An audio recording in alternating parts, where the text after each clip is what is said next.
अस्सलाम वालेकुम, आप देख रहे हैं के न्यूज HD में हूं हारिस अली शाह गिलानी। चलते हैं आज की अहम खबरों की तरफ। रुक करेंगे रेनाला खुर्द का, जहां से रिपोर्ट कर रहे हैं हमारे नुमाइंदे सज्जाद खालिक लखवी। रेनाला खुर्द में पेट्रोल और डीजल का बहरान। रेनाला खुर्द के मुतअद्दिद पेट्रोल पंप मालकान ने पेट्रोल और डीजल देना बंद कर दिया, जिसकी वजह से शहरी महंगे दामों पेट्रोल और डीजल खरीदने पर मजबूर हैं। शहरी पेट्रोल और डीजल के लिए जरीलो ख्वार होने लगे। महंगे दामों ब्लैक में पेट्रोल और डीजल खरीदने लगे। पेट्रोल 300 रुपए में खरीदने पर मजबूर। तहसील रेनाला खुर्द में 7 प्राइस कंट्रोल मजिस्ट्रेट होने के बावजूद पेट्रोल पंप मालकान ने लूटमार मचा दी।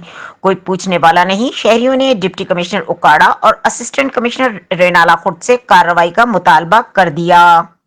मजीद खबरों और अपडेट्स के लिए हमारे साथ रहिएगा। तब तक के लिए अपना ख्याल रखिएगा। अल्लाह हाफिज।